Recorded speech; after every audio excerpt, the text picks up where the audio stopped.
Boa noite, boa noite, boa noite. Bem-vindos a mais uma live aqui dessa nossa série do GPS do Diálogo no Casamento. E o tema de hoje é: o que aconteceu que a gente não conversa mais? Esse tema ele é interessante porque a gente recebe muitos casais em que eles não conversam mais, né? Que a queixa, olha, o casamento esfriou, não conversam mais como antes e não sabem o que aconteceu. Ou seja, eles não conversam mais como antes e não sabem o que aconteceu. Então, o que nós vamos fazer aqui?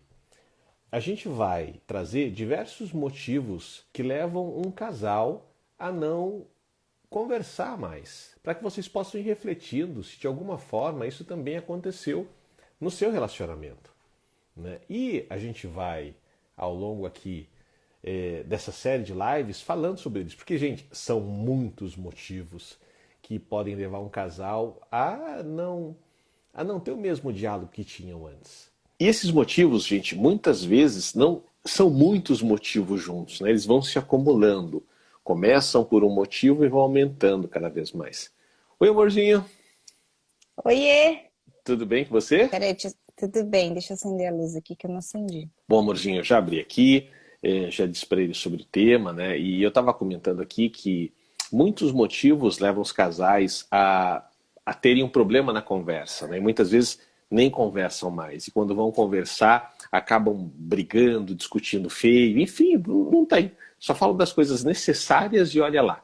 E ainda fica um mal-estar dentro da relação, né? Então, tem vários motivos. A gente vai falando desses motivos hoje, até dar o tempo que a gente tem na live, e depois a gente vai continuando, porque a gente são muitos. Então, lembre, o objetivo é que vocês possam perceber se de repente, de alguma forma, esse motivo também acontece no seu relacionamento. Bom, quando a gente casa, às vezes alguns casais ainda estão naquela época do namoro, sabe? Estão dentro daqueles 2 anos que normalmente acontecem numa paixão que é quase cega, né? A gente não consegue perceber os defeitos da esposa, do marido, e a relação tá super bem, né? E a gente aceita tudo. Na verdade, a gente aceita porque nem percebe E muita nessa coisa. fase se conversa de tudo, né? Tem um depoimento de um casal que é assim, né? Que é um casal que já tá junto há um tempão Ah, e um tava reclamando do outro porque eles não se falam mais. aham, E aí ela, né? O comentário dela é o seguinte: Nossa, eu tenho até saudade da época de namoro, não necessariamente porque a gente passeava mais, enfim, curtia mais, né? Mas ela uhum, tinha muita saudade da época do namoro, porque ah, nessa época ele conversava mais com ela, ele contava as coisas da vida dele, do passado, perspectivas do futuro, dos sonhos, né? O que ele fez, como foi o dia dele.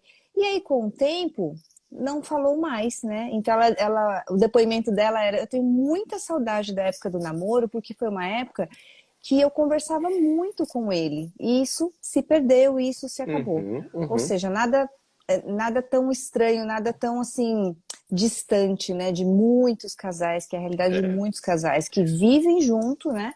Convivem, mas eles ou se limitam a conversas ou diálogos técnicos, né? Técnicos uhum. do tipo o mínimo necessário, né? Então, E tem que não cuidar tem mais das aquela. contas, né, amor? São diálogos Exato, sérios. né? E Tem que não, cuidar das contas do não é. licenciamento do carro, do... Ou seja, assuntos técnicos necessários, né? Até por conta da convivência junto. Mas Uhum. aquela conversa afetiva, né? Vai se perdendo muitas vezes nos relacionamentos, né? Por que isso acontece, né? É.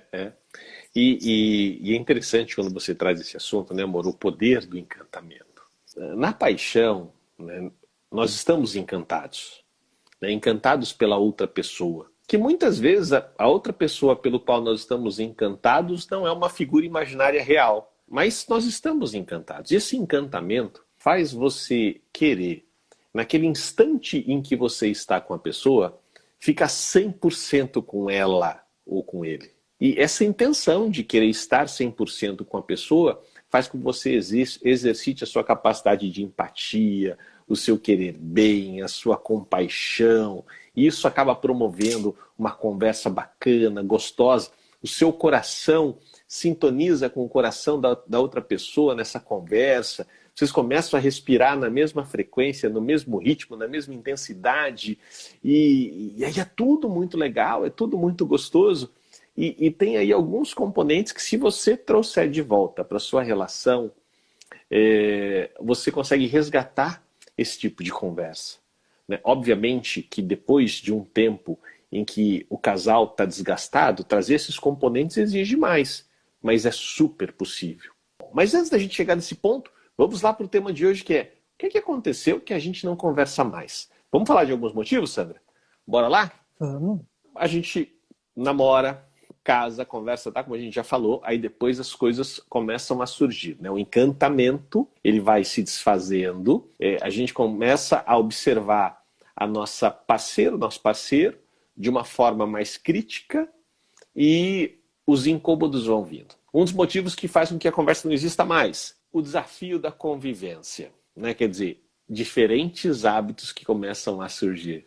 E são muitos, né, Sandra? Sim, é porque, como o Fábio está nos dizendo, né, na fase do namoro, no começo do relacionamento, este encantamento, de alguma forma, ele nos cega. A gente só vê o lado positivo, as qualidades do outro, a gente investe no relacionamento com todas as nossas fichas, né? Não, vai dar certo, é a pessoa certa, tô apaixonado, tô apaixonada, né? E isso, de alguma forma, nos veda os nossos olhos para a pessoa real que é o parceiro, né? Exatamente. A gente fica imaginando, idealizando um romance, e a gente acaba...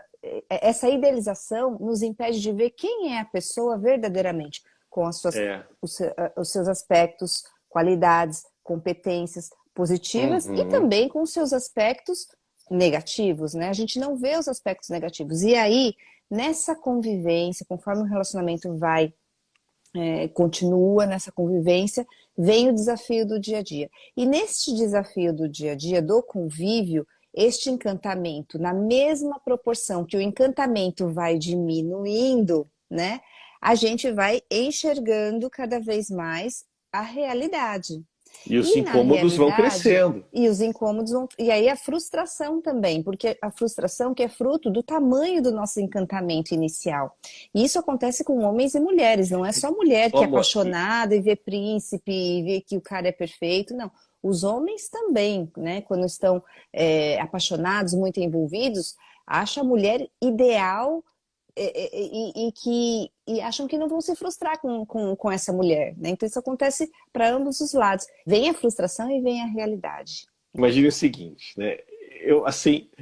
Eu não vou falar que eu vou cortar meu dedinho, mas eu acho que quase todo mundo já passou por isso. Depois que acaba o encantamento, quem já não pensou coisas do tipo: nossa, se eu soubesse disso antes, eu não tinha casado com essa pessoa. Óbvio que às vezes é força de expressão, mas com certeza já passou isso na cabeça de um monte de gente, né? Então vamos lá. Então, coisas que atrapalham a conversa, coisas que atrapalham o relacionamento, né? E que aí os casais não conversam mais. Então, uma delas aqui é o hábito. Gente, da escova de dente que tá fora do lugar, a toalha que fica jogada no chão, a cueca do marido, a calcinha pendurada lá. Nossa, tem tanta coisa, gente. Não tira a mesa do prato, não tira o prato da mesa. Olha só, tô parecendo um japonês hoje, maluco, tô falando invertido, né? Não tira o prato da mesa. E tantas outras coisas, né?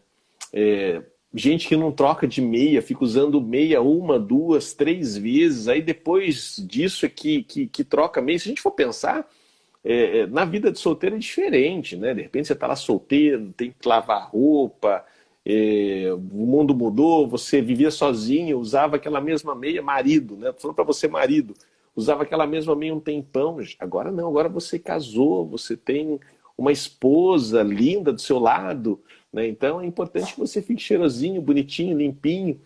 Então os hábitos precisam ser atualizados nessa convivência a dois. E normalmente os hábitos não são atualizados, né, amor? Pelo contrário, cada um fica querendo que o seu jeito, a sua forma, prevaleça. E aí vira uma guerra, muitas vezes, né? De quem vai mandar mais, né? Porque o ambiente é dividido entre os dois, não é um novo ambiente, né? É dividido por duas pessoas que trazem hábitos, costumes, culturas de suas famílias de origem, e normalmente são diferentes mesmo, né? E aí, gente, é que quando entram os hábitos diferentes, e é uma das primeiras coisas que aparece num relacionamento entre um casal, é que exige a primeira e importante conversa entre os casais, que é estabelecer um acordo de como as coisas vão funcionar dentro deste novo lar. O que é este novo lar? Este novo lar de casados. Né? Antes era um novo... E você está falando em acordo, isso é muito importante, isso que você está falando, né? Por quê? Porque quando a gente está na fase do apaixonado, do namoro, noivado, gente, ou mesmo quando acaba de casar, lua de mel, né? Tecnicamente, essa lua de mel, emocionalmente falando, ela dura em torno de 2 anos, em média. Então, quando a gente está ainda nessa paixão, nesse mundo da fantasia, tomados emocionalmente, é exatamente nessa condição emocional que nos impede de fazer acordos, né? Acordos mais racionais, acordos mais importantes, mais lógicos, mais estruturados, do tipo, vou me casar daqui 1 mês, estou noivo, enfim, vou me casar daqui 1 mês.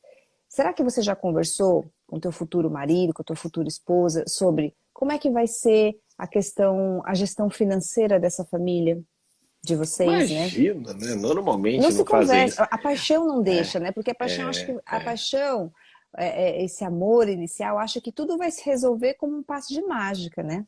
E então, já que tudo vai se resolver como um passe de mágica, para que conversar sobre alguns assuntos, né? Alguns Alguns casais, né, amor? importantes assuntos, né? Alguns casais que já estão juntos há muito tempo, quando vão se casar, chegam a conversar sobre esse tipo de assunto, porque já passaram daquela fase da paixão, Sim. entraram numa fase de incômodo e tiveram que lidar com esse incômodo. Tiveram que entrar em acordo nesses incômodos, né? E aí já superaram esta primeira fase. E aí, quando vão casar, já estão mais maduros. Mas, de um modo geral, é isso que você falou, né? E é interessante porque, assim, no encantamento, a pessoa casada, a mulher casada, o marido casado, as que vão casar, o medo de perder é muito grande, sabe? Eles querem ficar com essa pessoa pro resto da vida. Essa é a principal vontade, principal desejo, e o medo de perder é grande. Então fazem de tudo. Depois que se casam... E sabe por que também fazem de tudo? No encantamento? Porque a grande cilada da paixão, desse encantamento, é que a gente não está apaixonado pelo outro. A gente está apaixonado pelo que a gente acha que o outro vai nos proporcionar. Né? E dentro desta proposta ilusória, na sequência virá a frustração, porque a gente espera muito, espera que o outro faça uma parte que não cabe a ele, cabe a nós. Exato. Aí a Sandra entrou num assunto mais profundo, né? E aí, gente, quando eles se dão conta disso, né, vem uma decepção e uma frustração muito grande que eles não sabem lidar, né? Que eu digo eles, o marido, e elas, as esposas, não sabem lidar com isso. E aí, normalmente, e tem sido cada vez mais frequente, acabam optando pelo rompimento. Ou seja, a escolha muitas vezes não foi consciente e nem é consciente a forma de como fazer com que esse casamento seja super feliz, agradável e duradouro. E aí, gente, quando eles se casam, o encantamento, se já passou aqueles 2 anos de namoro, o encantamento já acabou. E quando o encantamento acaba, e eles já casaram, entram numa zona de conforto. Aquele desejo de querer essa pessoa a qualquer custo. Olha, não preciso mais querer a qualquer custo porque nós já casamos, né? Então aquele medo de perder também diminui. Então aquele esforço, aquela vontade de querer bem, de querer agradar, também diminui. E aí, quando diminui o encantamento, aumenta o incômodo, como a Sandra falou logo no começo, e eles não vão entrando num acordo. E quanto mais eles não entram, ou seja, quando eles não conversam, principalmente quando deveriam conversar, que são nesses acordos, que é importante que sejam feitas conforme vão surgindo as dificuldades, mais distante eles vão ficando de estabelecer uma nova conversa. Por quê? Quando você não faz um acordo, você vai ficando de saco cheio. Você, esposa, vai ficando de saco cheio do seu marido. Você, marido, vai ficando de saco cheio da sua esposa. E cada vez menos vocês conversam. Então, que coisas mais que vão deixando vocês de saco cheio? Uma a gente já falou aqui, olha só. Diferença de hábito entre os cônjuges. E isso é super comum. Outro ponto importante, a família do cônjuge. E que também tem relação com diferentes hábitos, né? Porque a gente pode falar assim, olha, o hábito da esposa ou do marido todo final de semana ter que almoçar na casa da mãe ou na casa da sogra. E comer, às vezes, a mesma comida. todo final de semana. E não consegue entrar numa cor diferente. Ou todo final de ano no Réveillon ou no Natal tem que ser na casa de um parente ou da tia ou do vô ou da avó. E não entram num acordo. Mas tem outras coisas na família do cônjuge que podem piorar muito mais. É que conforme os atritos vão surgindo no dia a dia de um casal, né? E é normal que surjam atritos, desafios, enfim, isso faz parte do relacionamento. Se não surgir atrito e não surgir desafio... Aí que é problema. Aí que é problema, tem alguma coisa errada.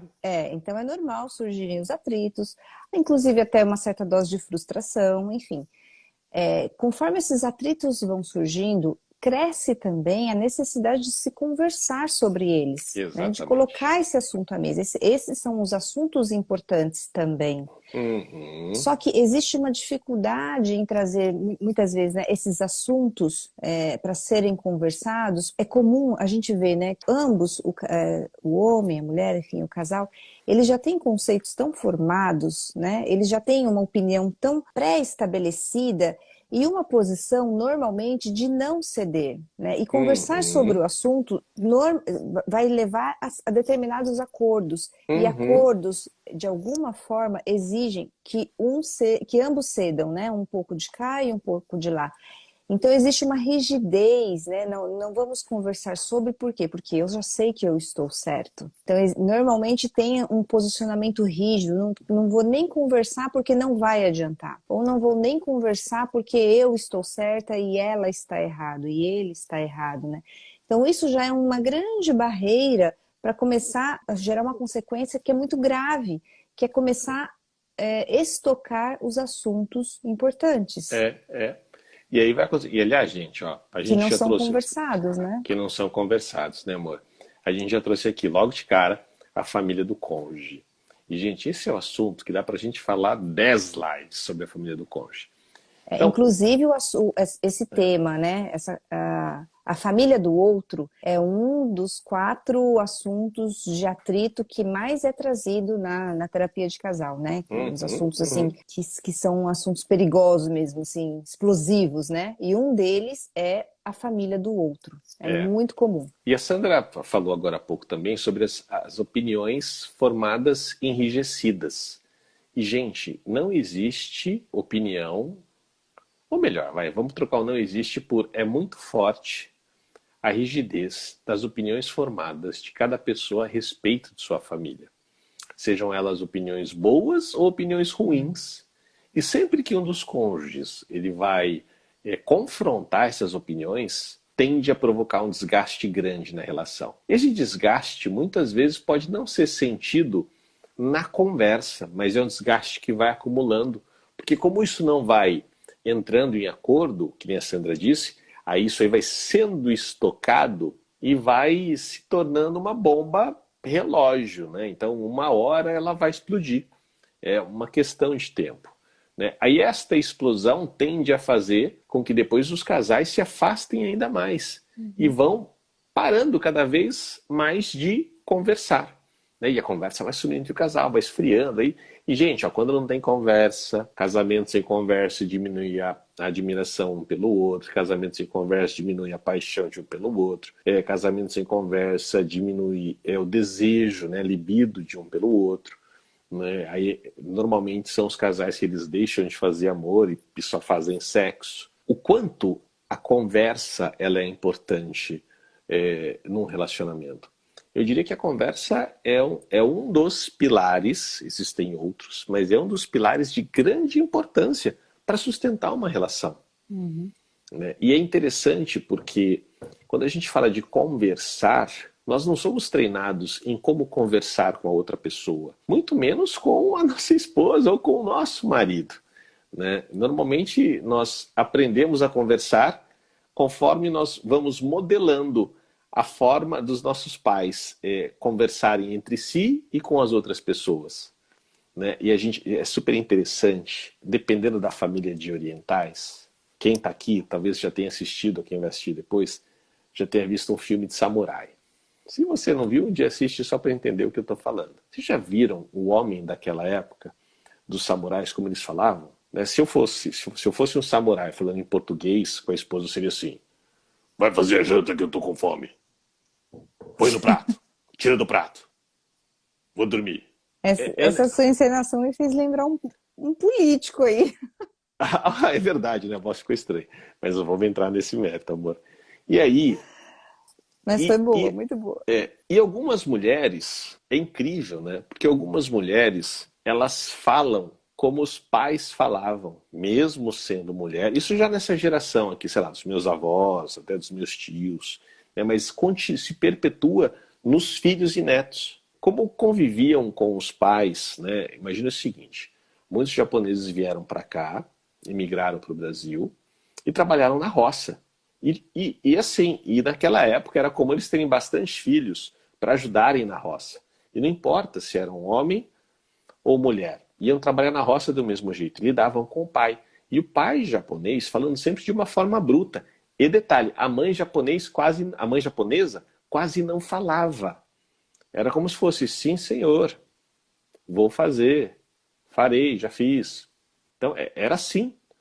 Então, normalmente, essas mulheres que se tornam mães depois, elas falam de um jeito agressivo, com poucas palavras.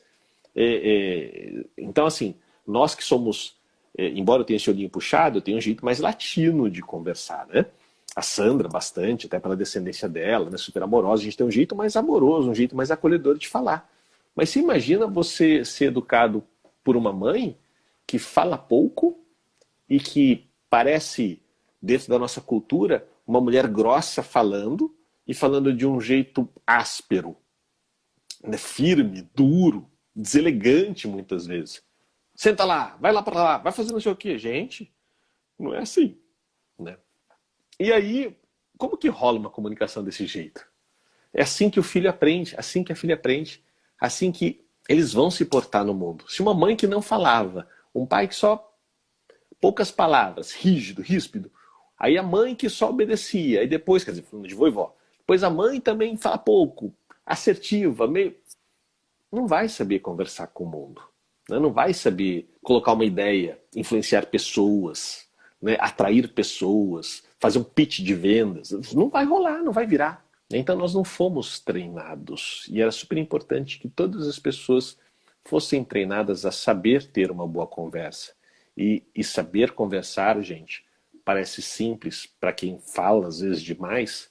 E quem fala demais não significa que seja hábil numa conversa, porque exige uma série de competências, né? Depois a gente vai falar mais sobre isso, né, amor? Normalmente quem fala muito ouve pouco.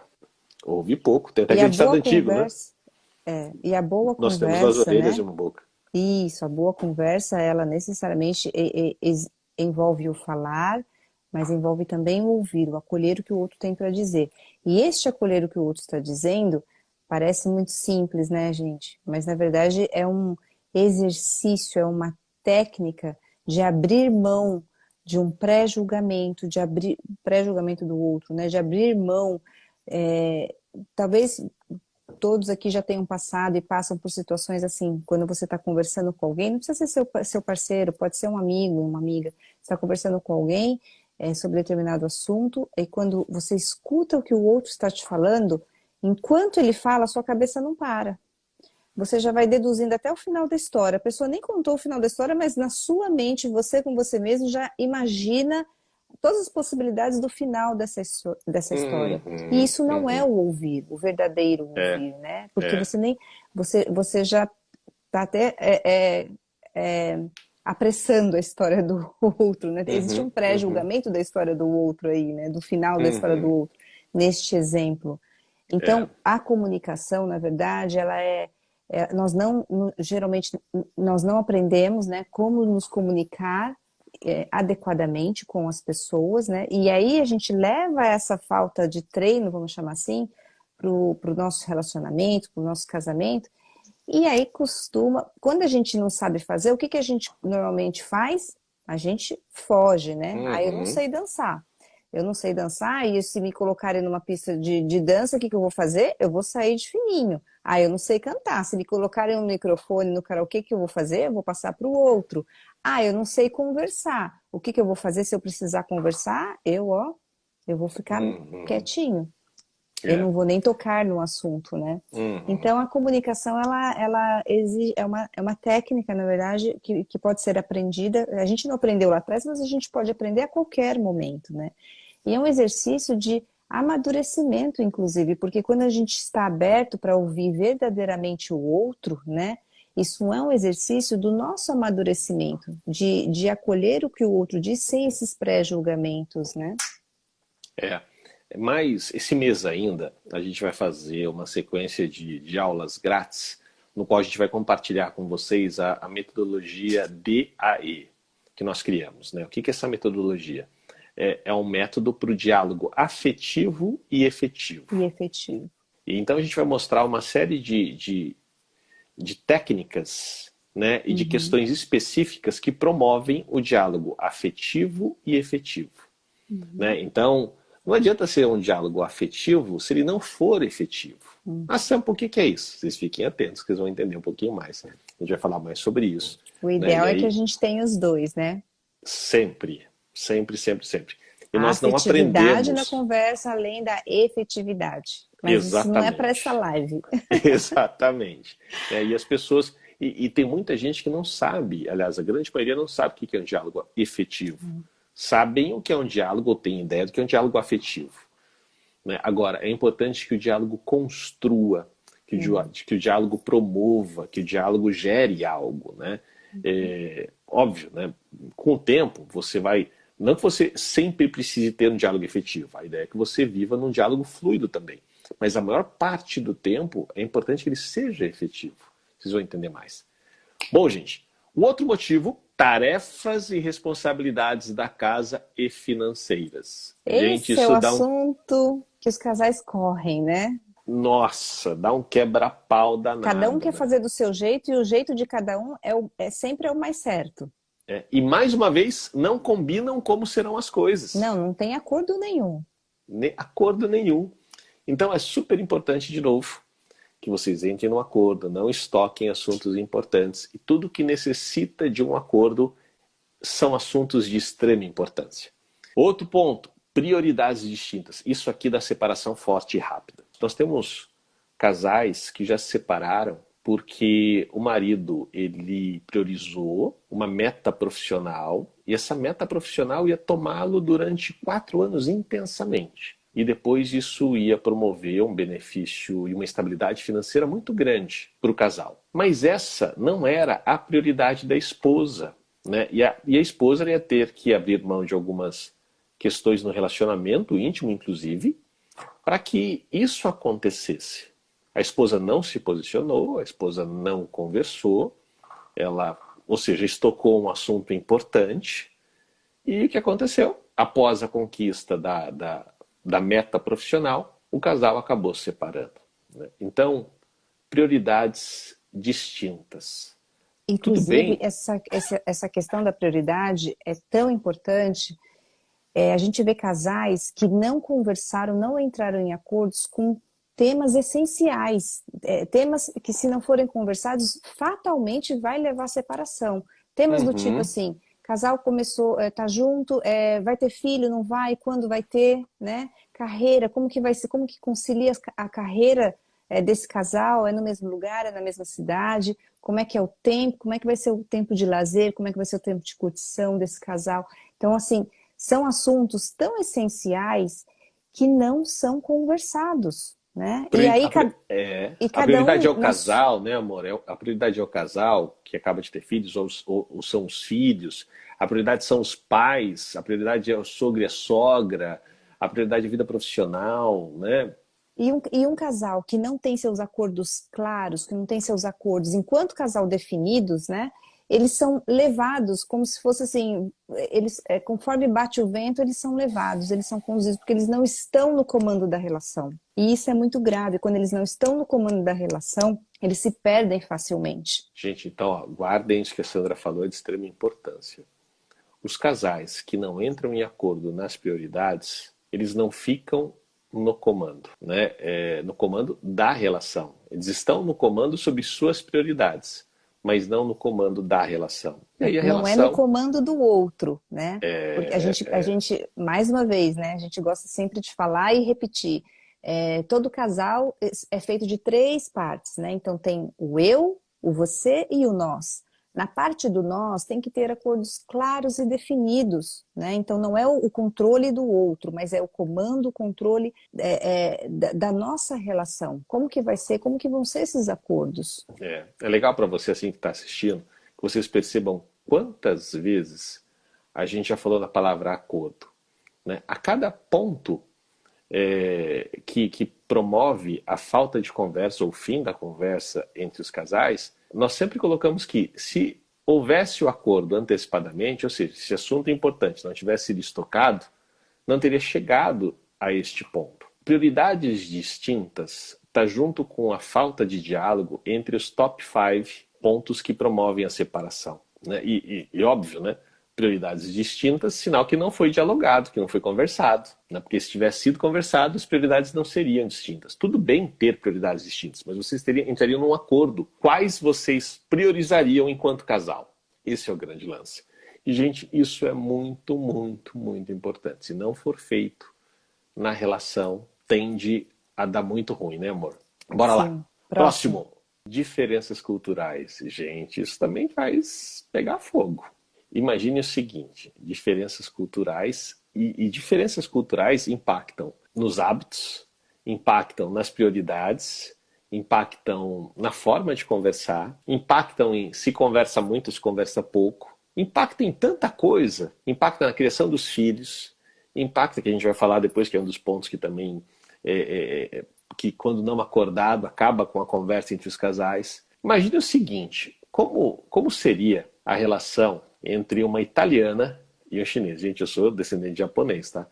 Mas estamos falando aqui do exemplo chinês e nada contra os chineses. Tem um casal, ele é francês e ela é chinesa, né? E são recém-casados. Então, bora, então vamos falar de um francês e de uma chinesa. E aí diferenças culturais gigantes, né? A começar pela língua, né? Porque a vantagem é que ela fala um pouco de francês, mas ele não fala nada, ele não estudou mandarim. Então já começou com alguns atritos e desafios na comunicação já pela língua de cada um. Mas o perfil deste casal é onde eu queria chegar, né? O perfil deste casal é muito interessante, porque antes deles se juntarem, eles já trazem consigo, cada um deles, um certo nível de flexibilidade. Eles já têm essa flexibilidade neles, enquanto indivíduos, né? Flexibilidade para aceitar culturas diferentes, flexibilidade para, de repente, abrir mão de algumas coisas em prol de outras, enfim. Então, eles já trazem esse nível de flexibilidade ao ponto de se juntarem, inclusive, com culturas tão diferentes. E isso, até o momento, né, está sendo fundamental, está sendo, assim, a base de sustentação, essa flexibilidade, né, para que eles façam os acordos da forma que eles conseguem fazer, inclusive com algumas dificuldades na língua, né? Porque ela ainda não sabe muito bem 100% o francês. Mas até o momento vivem super bem. Estão conseguindo fazer esses acordos. Mas agora, percebam, é o nível de flexibilidade que cada um já trazia antes do relacionamento começar. Agora é interessante que você trouxe um exemplo de nacionalidades distintas, né? Não é de uma descendência, né? São nacionalidades distintas. E aí é muito mais fácil de trazer essa flexibilidade. Agora, quando você pega, imagina se assim, um descendente de chineses, nascido no Brasil, descendente de italianos, mais expansivo, de espanhóis, né, são mais festeiros, tal, nascidos no Brasil. Então, ou seja, eles já são descendentes. Então, lembra que a gente falou? As verdades enrijecidas, muitas vezes, quando a gente fala de família, é super difícil você mexer. Então, eles entendem que o melhor jeito é o jeito da família deles, é o jeito da família de cada um, o melhor jeito de ser. Um italiano, ele costuma ser mais expansivo, festeiro, brincalhão, comunicativo, às vezes assertivo, tira sarro. E o oriental costuma ser assim? Normalmente, não. Eu dei até um exemplo aqui do japonês, né, de como eles são.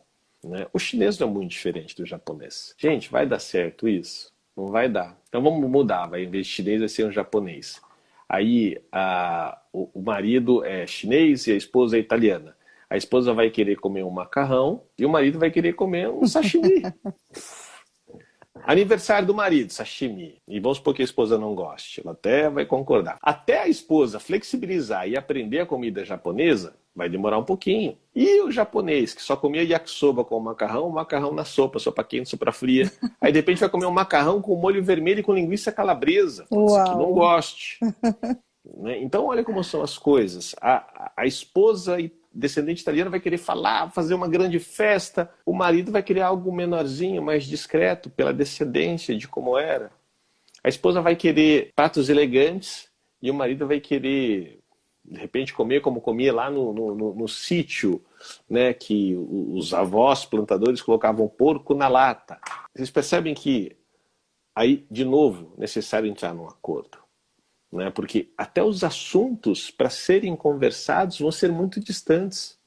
Então a diferença cultural, ela não é um impeditivo, né? Mas ela e durante a paixão, gente, pelo contrário, é até gostoso, né? Porque você quer conhecer, quer escutar, quer saber, mas depois conviver com o casamento, entra tudo aquilo, diferença de hábito, a família do cônjuge, um monte de coisa. Imagina o seguinte, a família, né, do oriental barrando, não querendo que o filho se case com quem não é oriental. Né? Hoje isso diminuiu bastante, mas na época dos meus pais e dos meus avós, um oriental não podia casar com quem não fosse. Né? Então existia uma discriminação muito grande. Era comum isso. Enfim, bora lá outro. Filhos. Deixa eu só fazer um review aqui rapidinho. Temas Diga. muito polêmicos para serem conversados entre os casais, né? É a família do outro. Nós já dissemos isso aqui em alguma live, né? É a família do outro. Filhos, né? Como educar os filhos, enfim. Vida financeira e vida sexual. Né? São 4 os assuntos que normalmente geram muitos atritos, geram separações e os casais têm muita dificuldade de conversar. A gente está em pleno 2021, né? E os casais, né? O mundo se vê tão pós-moderno, né? Enfim, tanta coisa tecnológica acontecendo, revolucionária, enfim, né? Porém, apesar do mundo pós-moderno, os casais ainda têm dificuldade de conversar sobre sexo, por exemplo, né? Gente, filhos é algo que promove muita separação entre os casais. Necessariamente, pode não existir uma separação no papel, mas promove uma separação emocional muito grande. Eu não estou falando enquanto pais, né? Até se mantêm unidos como pais, mas como casais eles se distanciam emocionalmente. E isso é muito comum, primeiro, porque o casal não entrou num acordo de quais eram as prioridades. Lembra? Nós falamos lá atrás. Prioridades distintas. E depois, porque não entraram num acordo na forma como vão educar os filhos. E o outro ponto é que pela herança cultural, ou pela forma como foram criados, ou pelos hábitos da família de cada cônjuge, cada um entende que a melhor forma de se criar os filhos é de um jeito. E este acordo, para que cada um ceda e flexibilize, é um acordo que muitas vezes é difícil de sair. Porque lembra, você fala assim, o que eu tenho de verdade, que veio da minha família, do jeito de ser, de como foi criado, etc., normalmente é muito enrijecido em cada um. Né? Diferente de quando você tem, né, no exemplo que a Sandra deu, de uma chinesa e um francês que se encontraram, sei lá, um dia, não sei exatamente a história, e se conheceram. Mas com certeza, embora tenham exercitado a flexibilidade, não sei se esse casal já tem filhos, mas encontrarão dificuldades em estabelecer as prioridades na forma de educar os filhos. Aí o que é comum acontecer? Ainda mais dependendo da cultura, isso for uma cultura mais machista. O pai, ele se abstém, ao invés de entrar num acordo, deixa a mãe com a responsabilidade de cuidar dos filhos da forma como ele acha que é melhor. Aí o pai, ele opta por prover financeiramente, a mãe por usar os recursos, e quando alguma coisa dá errada, este pai vai cobrar da mãe. Gente, está super errado. Não sei o que vocês acham disso. Né? Isso era algo que era importante que conversassem juntos, definissem juntos, e a partir daí fosse feito. Né? Então, e aí o que acontece? É muito comum também, gente, um pai se apegar tanto a uma filha ou a um filho, ou uma mãe se apegar tanto a um filho ou uma filha, que a prioridade na vida deles são os filhos, e a prioridade como casal ela vai sendo esquecida. E aí vai esfriando. Aí se torna aquele casal que só sabe falar dos filhos. Né? Que só sabe falar dos filhos, do propósito dos filhos, do sonho dos filhos. E não sabem falar de si próprios, do propósito enquanto casais. O que Não, que eles pensam fazer lá na às frente. vezes, né, nesse exemplo que você deu, tem muito Hum. casal que conversa mais com o filho e com a filha e não conversa com o parceiro. É verdade, E bem aí filho e trazido. filha vira confidente de pai e mãe. Nossa, e quando isso acontece é um desastre na Isso é família. um desastre gigante para todos os Uhum. envolvidos, né? A conexão está errada, os papéis, as funções estão totalmente erradas aí. Então, a falta de conversa e de aproximação com o seu parceiro, às vezes te leva a se aproximar e conversar mais com o seu filho ou com a sua filha, né? Colocando os filhos nas funções erradas, muitas vezes. Aí, gente, esses exemplos que a gente deu de conversas que se tornam um desastre são as conversas não efetivas. E que muitas vezes são conversas somente afetivas. Então, esse é um exemplo clássico da importância da conversa ser afetiva e efetiva.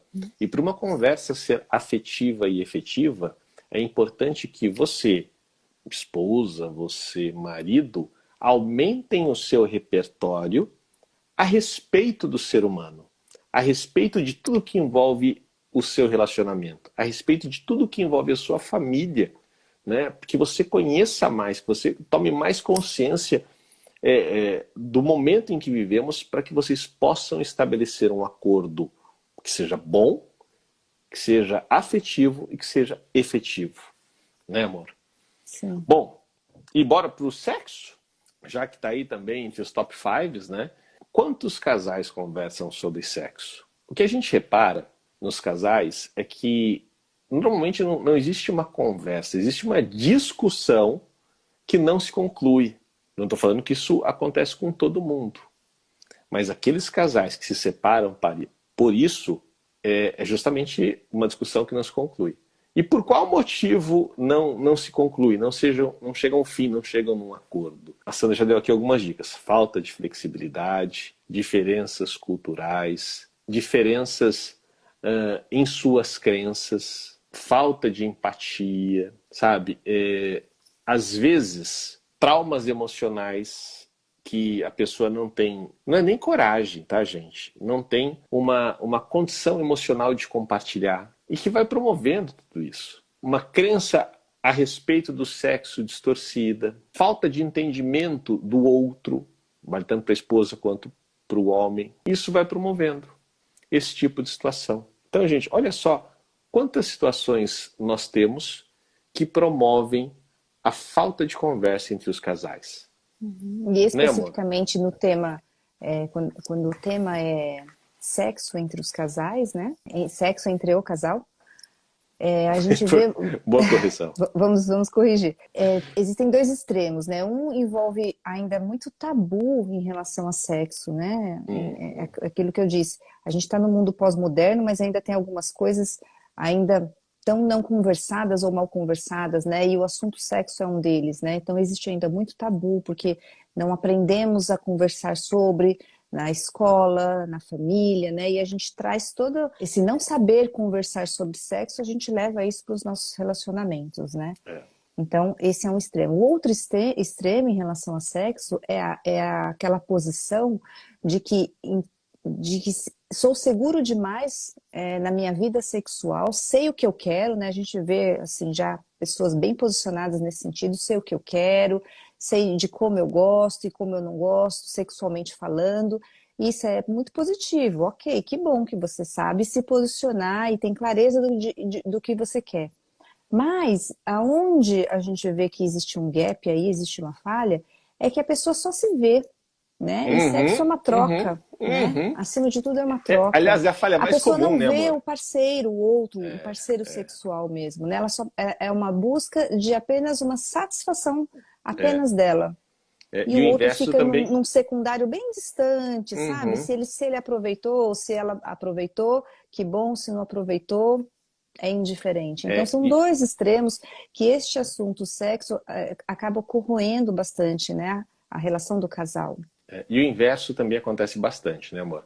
Aquela pessoa que só pensa no outro e não pensa em si. Óbvio que nós sabemos, né, até o que a gente trabalha muito nos sete terapêuticos é que isso é uma consequência, né, de que ela não, ou ele não olha para si em diversos contextos e olha muito mais para o outro e se repete no sexo, né? E até por essa falta de consciência também não tem, ou se sente muitas vezes errada ou errado de conversar sobre, porque na cabeça da pessoa, em primeiro lugar, está o outro.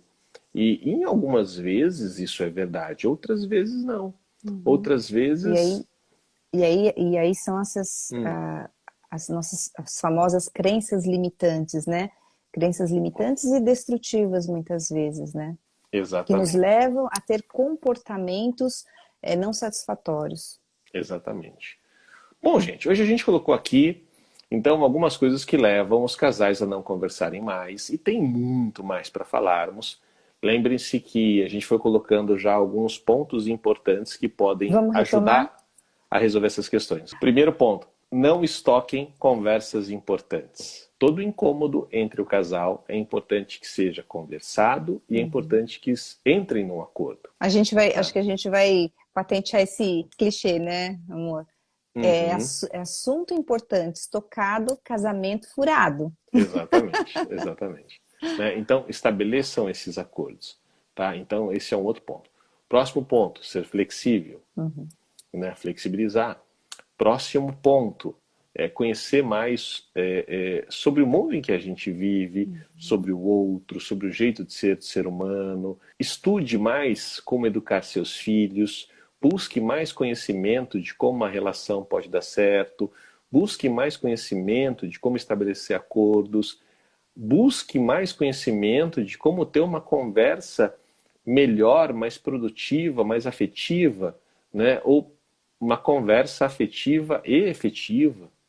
Tá? Então, vocês vão percebendo que a solução para todos os itens que a gente traz, de um modo geral, eles acabam indo para aí. É interessante, né, que hoje a gente tem tantas oportunidades de buscar informação, de buscar conhecimento, numa live aqui, como a gente está fazendo agora, em tantas outras lives, né, a internet está aí como um grande facilitador, né, da gente ampliar, como você disse, ampliar o nosso repertório, ampliar o nosso conhecimento. Uma coisa não está boa, não está dando certo do meu jeito, essa estratégia que eu estou usando não está funcionando como deveria. Aumenta teu repertório, busca mais informações, porque não busca ajuda terapêutica, busca conhecimento, um livro, enfim, há fontes de informações muito boas, né? E capazes de fazer com que aquelas crenças limitantes comecem a ser dissolvidas. Sim, sim. E com isso melhore os relacionamentos. Mais à frente, nós vamos falar sobre... porque assim, a base para que você possa ter uma super conversa com o seu marido, com a sua esposa, e rapidamente, é que você trabalhe mentalidade, comportamento, emoção. E se conseguir trabalhar junto espiritualidade, aí é nitroglicerina, é tudo. Aí é perfeito. Faz a coisa acontecer muito rápido. Como Mas um se acelerador, você... né? É um acelerador. Se você não tiver condições ainda nesse momento de trabalhar espiritualidade, ok, trabalhe mentalidade, comportamento e emoção. Tá? E aí, nessa sequência de lives do GPS, do Diálogo no Casamento, a gente vai falar mais sobre isso. Tá bom? E logo, logo, nós teremos aí uma sequência de aulas falando sobre o DAE, Diálogo Afetivo e Efetivo. Gente, por hoje é isso. Então nós falaremos mais os motivos que levam o casal a não conversar mais. Ou seja, quando você toma consciência do que leva, você tem a chance de, se ainda não fez um acordo com o teu marido ou com a tua esposa, de acordarem como serão essas questões. Tá bom, gente? Lembrem disso. Até a próxima live. Bom estar com vocês. E é muito legal saber que vocês estão nessa jornada, conhecendo esse caminho do GPS no diálogo do casamento.